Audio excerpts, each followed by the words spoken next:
you guys, Flickers of Fear time once again. So today I actually wanted to talk about the movie The Other Lamb. Now this movie, I guess it premiered at the Toronto International Film Festival back in autumn of 2019 and then was kind of picked up for distribution. So it actually, the interesting thing about this was that it was released, I believe, in the US in April of 2020, like right around the time of all the, COVID shutdowns and everything. So it was very strange that because it was briefly released in the theater and it was actually for a time the third highest grossing movie that had been released, even though it only made like less than $5,000 because so few people went to see it. So I just thought that was an interesting little piece of trivia. So yeah, so this movie, I actually watched it on Hulu. I'm sure you can probably watch it some other places as well. And I was kind of interested in seeing it because I don't know, I had just kind of heard a lot of things about it, and it seemed very like folk horror and, kind of about a cult and stuff, and I'm always kind of really into that kind of stuff. So I was glad I finally got to watch it. I will say, okay, I'm going to say like right from the outset, if you liked Midsommar, if you liked The Witch, if you like this kind of like real slow burn, like this really visually rich sort of, but stuff where it's mostly visual. There's not a lot of dialogue. It's not real action packed. It's not real gory or anything like that. It has like some unsettling images and things like that at various points, but it's not, I don't even know if I guess it's sort of like a horror movie, but it's more, like I said, it's more like folk horror, or it's more like a weird, unsettling, nightmarish sort of drama that has like horror elements to it. So just kind of know that going into. It's very kind of arty, and because I usually like that kind of thing, but I know a lot of people don't, and it's, I'm not judging or anything like that. I'm just saying that that's the kind of movie it is. So if that does not sound like something that you want to watch, then maybe you should skip this one. Also has some Handmaid's Tale elements to it too, so you might be into that. So this was actually directed by, and I'm sure I'm going to pronounce her name wrong, so please forgive me, but it's I think it's Malgorzata Szumowska, and she's a Polish film director. She's made films before. This is her first English language film. Now, when I was first watching it, the young woman that plays the main character, Sella, her name is Raffi Cassidy, and I was like, man, she is so familiar. And the reason that I saw her, the reason that I knew who she was because I had seen her in Vox Lux. She was also in Killing of a Sacred Deer, the Yorgos Lanthimos movie, which I actually haven't seen yet, but it's on my list. I'm going to be reviewing it in a month or something like that. I can't remember where it is on the schedule, but it is coming up because I've been wanting to see that for a long time too. And it also stars, again, I'm probably going to pronounce this wrong too, but I guess like Michael Huisman, I don't know. He's from Game of Thrones, and he's Dutch, so I'm sure I'm probably pronouncing his name wrong. So, as I said, this is a very folk horror, it's a cult horror, essentially. So the setup of the movie is that Sella, she's a teenage girl. You're presuming she's 14, something like that. And she has been in this cult presumably since she was born, because she does talk to one of the other women that's in the cult later on, and they talk about her mother, who presumably died in childbirth. You kind of find out some different shit later on. But so she's been in this cult her whole life. Now, the interesting thing about this cult, so it's all women, but, the main guy, who is just called the shepherd. So he's this Jesus looking dude. He thinks he's Jesus, obviously. And he has essentially a harem. And there are, I don't know, I guess probably like maybe 20, 24, like maybe a couple dozen women and girls in his flock, as he calls it. And they are divided into wives and daughters, or sisters, they call them that as well. And so they have like these color-coded outfits. So like the daughters and the sisters, who presumably are, pre-menstrual, so they're prepubescent, they wear kind of like blue dresses, kind of just those long prairie sort of 19th century kind of dresses, and, little green coats over it. Whereas the wives wear red. They don't really tell you where this is set. It's basically this cult. They live out in the middle of nowhere. It's this kind of collection of cabins out in the wilderness. At first, when I was watching it, I thought it was maybe the Pacific Northwest or something like that. And I saw later that they actually shot it in Ireland. I guess I didn't realize it was Ireland because, I don't know, I just associate Ireland with like being a lot more, the green and stuff being a lot more vibrant. But I guess like the cinematography, they kind of like leached some of the color out. I think they did that because one of the most striking things about this movie, at least from a visual standpoint, is how the very saturated colors of the women's clothing is really like contrasted against this sort of desaturated, but still beautiful background of this, forest and mountains where they live. So they don't really say where they are or how they got there, how long this has been going on. You're kind of presuming that the shepherd, the guy that's kind of like the head of the cult, even though he doesn't really look all that old, he's probably, I want to say mid-30s. I'm not really sure how old that actor is, but he doesn't look very old. But he must have been doing this for at least 14 or 15 years at this point, because they don't really say. There's a couple of little girls in the cult, maybe like 8 or 9 years old. And you're presuming that he fathered those with some of his wives. And you're presuming also that he fathered Sela, but I'm not entirely sure about that. I mean, I thought that was the implication. But see, that's the thing. It's like there's a lot of stuff about this, and I'm not sure if I found it like detrimental to the movie or not, that there's a lot of stuff about the cult that is left to your imagination. Let's say that. Like I said, you don't know which of the, daughters or sisters or whatever in the cult that he fathered, if these are people that came to him later. Like, for example, like maybe some of the older wives, maybe they already had a daughter and he got both of them involved in it or whatever. They don't really get a lot into that. They don't really get a lot into their belief system. It is presumably some kind of fundamentalist Christian-y type of thing, but it's not super specific. It is kind of like, your basic patriarchal, I'm the dude in charge of everything and you guys are all my wives. And, so it's very sister wivesy, kind of Mormon-y kind of stuff and he's just like, I'll pick, they have their communal meal or whatever. And then after the meal's over, he'll come and like pick which wife he wants to sleep with that night.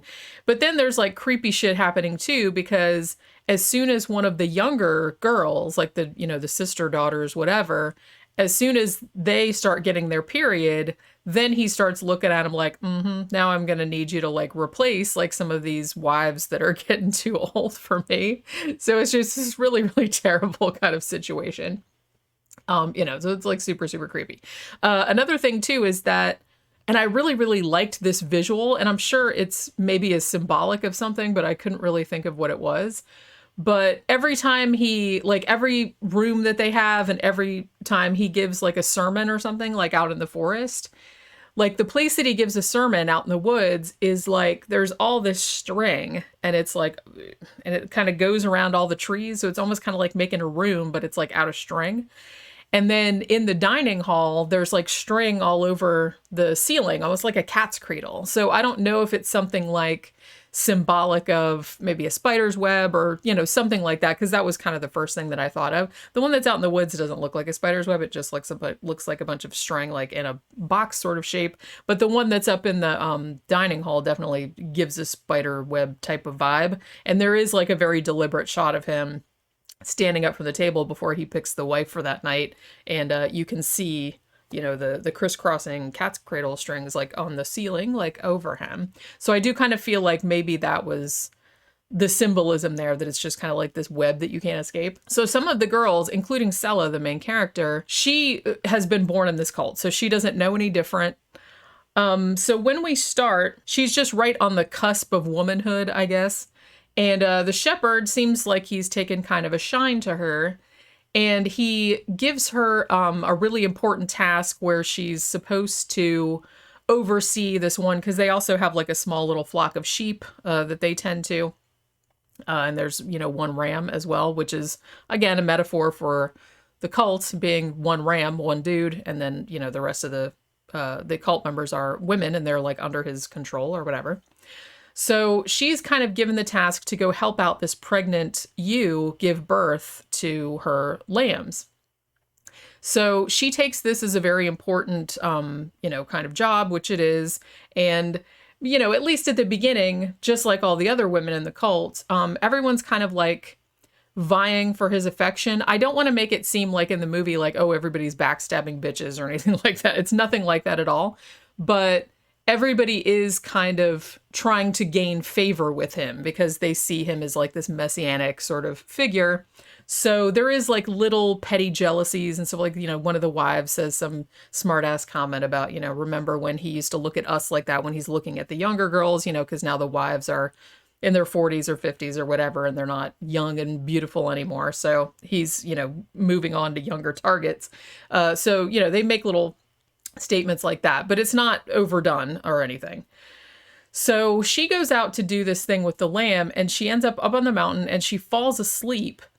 And you're not entirely clear, because the thing about this movie has like kind of a surreal aspect as well. There's a lot of, sort of visions. There's a lot of like nightmare imagery. There's, imagery of her in a river, like with a white gown on. She's either being baptized or she's drowning. There's a lot of shots of like dead animals. Like she sees a bird, like a dead bird that's covered with maggots, and things like that. So you're not real clear. I mean, it's pretty clear what the symbolism is, but you're not really sure sometimes what exactly happened, because when she gets this, this duty to go and help this ewe give birth, she messes it up somehow. So she falls asleep, and then the ewe gives birth, and either the sheep died on its own, or she claimed later that she fell asleep and a wild dog came and got one of the lambs and killed it. But then there was some shots of her stabbing the lamb as well. I don't know if that was like stabbing it because she was like, because it was suffering or whatever. But in any case, she kind of messes it up, and that kind of leads to her being punished for that, kind of leads her on this sort of journey to sort of questioning the authority of the shepherd and seeing how maybe this situation that they've put themselves in is kind of fucked up.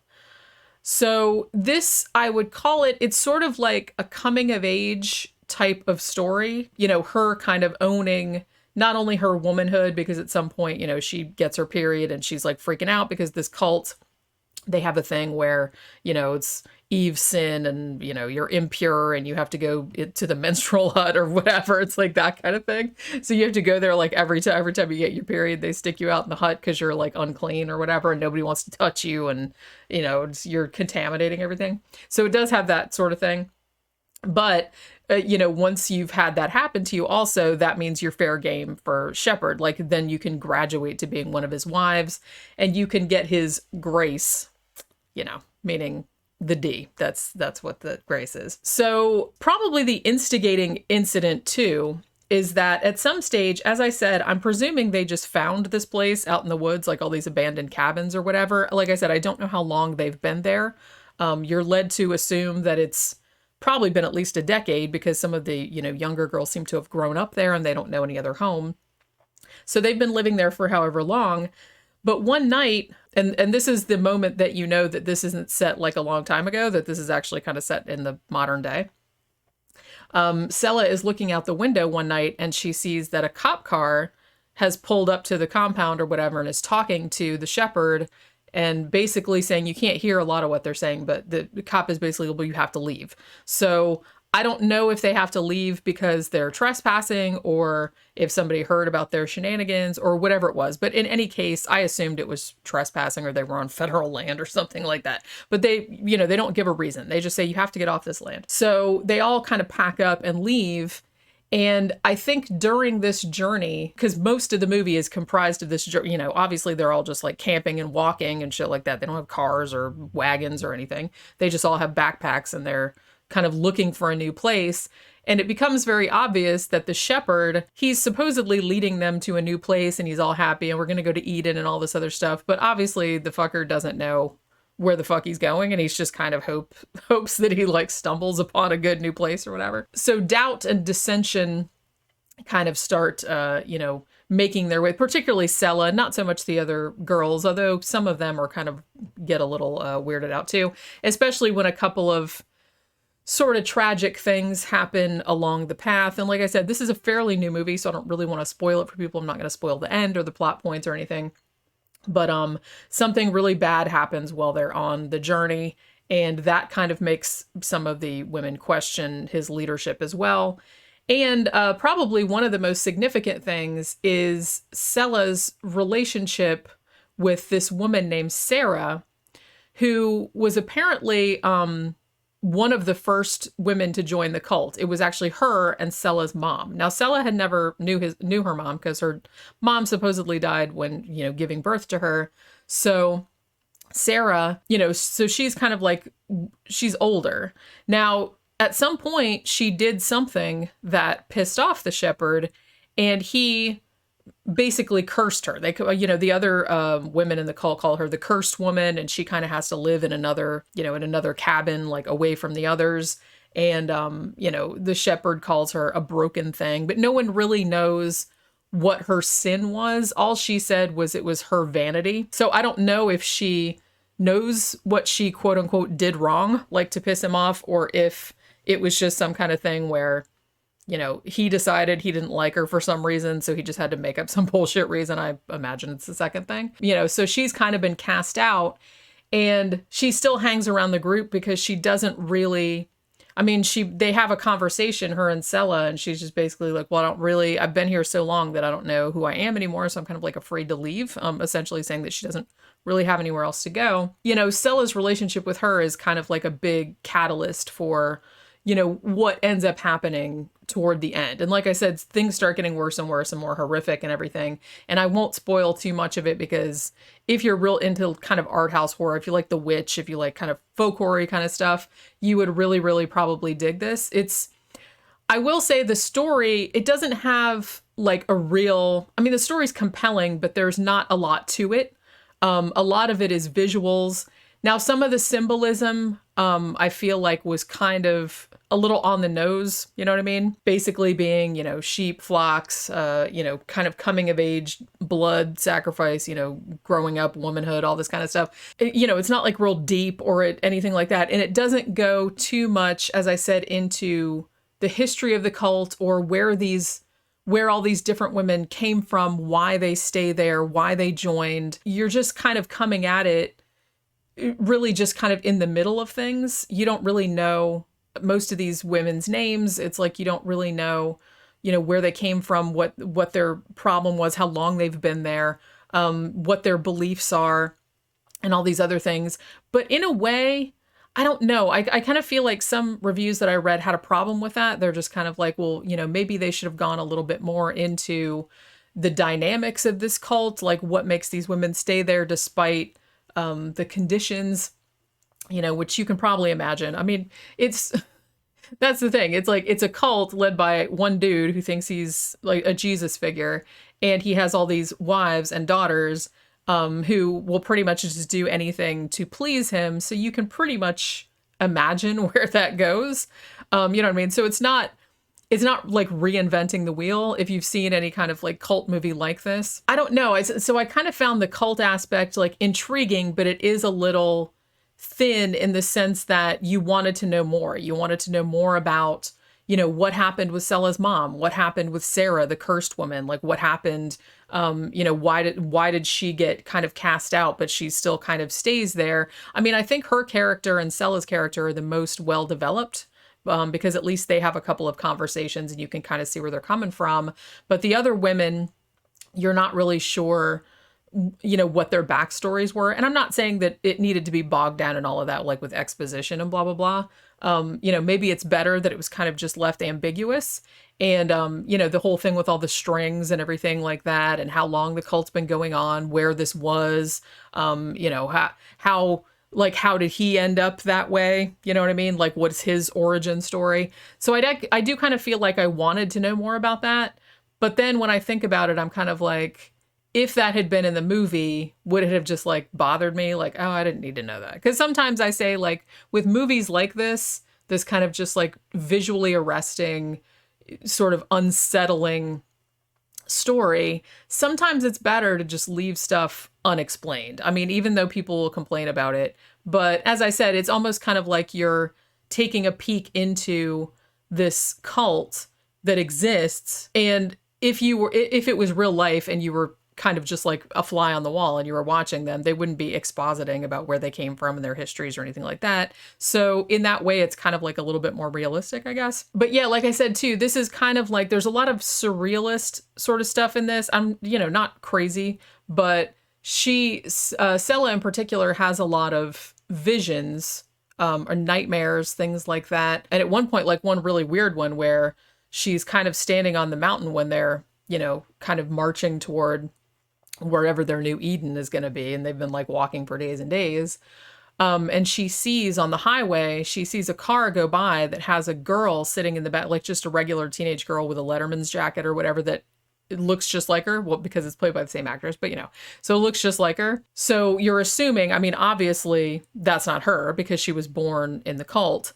So she's having a vision perhaps of what her life could have been like, or if she leaves the cult now, what her life could be like potentially in the future. So there's a lot of kind of dreamlike imagery that's not really, set off from the regular imagery. So like I said, like with the scene of her like stabbing the lamb, you're not entirely sure if that happened or if she was telling the truth and a wild dog really did get it. So there's that kind of thing too. A lot of stuff is not explained. And as I said, I'm not sure that it necessarily had to be, but your mileage may vary on that. Now, I will say this isn't, it is very similar to the witch. It's kind of like the witch crossed with Handmaid's Tale, sort of, kind of like that with a little bit of Midsummer in there as well. So if you like those movies, you'll probably dig this one as well. I don't think it's quite as good as those, but it's up there. I found it really beautiful to look at. And there was just this sort of creepy, like underlying sense of menace the whole time. I think the guy that played the shepherd was actually really good because he didn't even have to be overtly abusive, but he just had this kind of undercurrent of menace. It's like, yes, he did like some abusive shit, obviously abusive shit like later on, but for a long time, he was just very soft-spoken, but he was just very menacing nonetheless. So I think it was like a really good performance. But you know what? Raffi Cassidy, though, she kind of stole this movie. She just has this, her facial expression. She just has this kind of luminous looking face. And you could just see, because she didn't really talk all that much, but you could kind of see like all her internal conflict and stuff like that just going on behind her eyes, like in her facial expression. So it was like a really, really good performance, I thought. As I said, the visuals are beautiful. I really, really liked the juxtaposition of all the wives and daughters' dresses, which were solidly colored and very like saturated, against this sort of washed out mountainous forest kind of background. I thought it was really, really visually striking and it looked really cool. And a lot of the nightmare imagery was really interesting. And like I said, it's not a scary movie. It's not scary. It's more, I don't know, it's more like disturbing, I guess, or just kind of an unsettling sort of film in that sort of line. So, if that sounds like something that you would be into, then go on over to Hulu, at least if you're in the US. I don't know about other countries, but if you're in the US, it's on Hulu at the moment as of this recording. So check it out and let me know what you thought about it in the comments, and I will talk to you guys on the next one. Bye.